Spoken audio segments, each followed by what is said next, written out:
Diego, eu escrevi até mais cedo sobre isso, dizendo que essa morte dessa menina de 17 anos na escola, ela mostra nosso fracasso, né, como sociedade, e também o poder público, mas mostra o nosso fracasso diante tanto da vítima quanto do autor do crime, né? O rapaz, ele de 16 anos usou uma arma do pai, né, legalmente registrada, vamos falar disso. Ele já tinha feito um registro em abril de que vinha sendo agredido, vinha sofrendo bullying, e há algumas semanas ele começou a dizer que ele ia cometer um atentado, que mostrava que a saúde mental dele já não estava bem, né? E que ele não foi devidamente acolhido, devidamente tratado nesse processo, não foi identificado, ninguém acreditou nele e ele acabou cometendo esse crime horrível, né? Ter matado a moça e ter tentado tirar a vida de outras pessoas no meio do processo. Diego, de uma maneira geral, o poder público e a sociedade eles têm falhado em cuidar dos jovens que passam por transtornos psíquicos, né? Falhado em identificar sinais, garantir que tem um tratamento adequado nas escolas.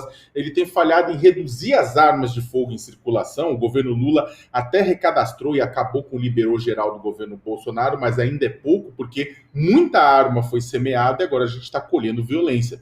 E a gente também tem fracassado em regular as plataformas de redes sociais para que deixem de servir como instrumentos de incentivo e de formação de novos agressores. Pelo contrário, como a gente comentou com o Daniel Cara, faltam profissionais especializados à disposição nas escolas públicas. Né? O próprio governador Tarcísio, ele vetou um projeto aprovado na Assembleia Legislativa que colocaria mais profissionais, disse que já tem um projeto dele em andamento, né, tudo. Mas isso ainda é pouco, você não tem igual. Não adianta vocês acharem que o que vai resolver é armar professor, armar funcionário, botar um PM dentro da sala de aula, botar detector de metais, isso não vai resolver a situação, né? Você não vai, o pessoal vai encontrar uma forma de colocar para fora aquela dor, aquele sentimento. Eu não estou justificando de maneira alguma. O que ele cometeu foi um crime terrível, né? Agora, a gente poderia ter prevenido esse crime, e não é simplesmente armando o pessoal, mas é tratando esses jovens, acolhendo esses jovens, né? Para muita gente, Diego, esse tipo de atendimento é frescura.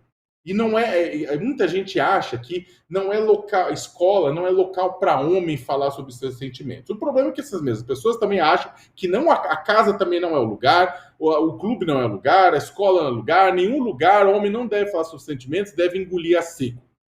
Né?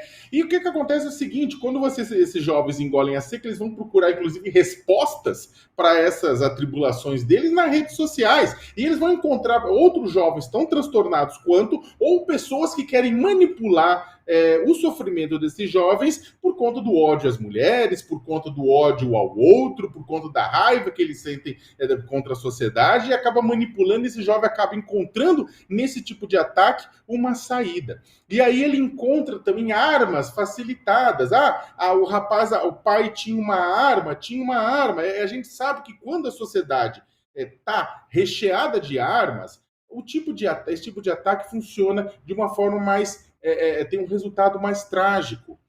Mas poderia ser uma faca, poderia ser uma machadinha, como aconteceu em outros casos? Claro que poderia. Mas tem pesquisas, o próprio Instituto Sou da Paz fez uma pesquisa interessante, mostrando que 76% das mortes são causadas por balas, enquanto 24% são causadas por objetos cortantes ou perfurantes nesses ataques nas escolas. E uma razão óbvia, né? Esses ataques com lâmina são menos massivos do que o risco que corre para quem está efetivamente armado. É claro, o Congresso Nacional está demorando, por conta do lobby das Big Techs, segura, não aprova o PL das fake news, que atua exatamente para responsabilizar e empurrar as Big Techs, empurrar as empresas de tecnologia para olharem para o seu conteúdo e verificar as comunidades que estão servindo para poder bombar e incentivar os jovens como esse de 16 anos que acabou cometendo esse crime terrível. Bem, só para finalizar, as escolas são ambientes que devem estabelecer diálogo com as famílias, com a comunidade. As autoridades têm que tranquilizar a população, pedindo para que tomem cuidado com os criminosos que vão aproveitar esse momento, como disse mesmo Daniel Cara, para provocar pânico.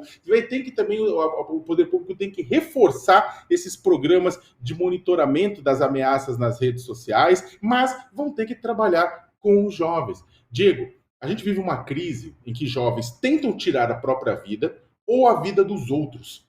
Não se previne esses dois tipos de tragédias na base da porrada, mas garantindo um ambiente saudável, de escuta, de acolhida, que inclui atendimento a crianças, o que inclui essas frescuras. Frescuras essas que salvam vidas. E o governo do estado de São Paulo, falando em específico no estado que tem sido atingido por esses casos, né, na educação, está sendo comandado pelo Renato Feder, né, que até sumiu porque ele está sendo alvo de muitas questões aí que tem vindo a público já nos últimos tempos, aliás, desde o Paraná, mas mesmo assim ele foi chamado aqui para São Paulo. E a gente ouviu agora há pouco o governador Tarcísio de Freitas, né, e ele falando sobre rever aí os protocolos para evitar que esse tipo de caso se repita, Sakamoto.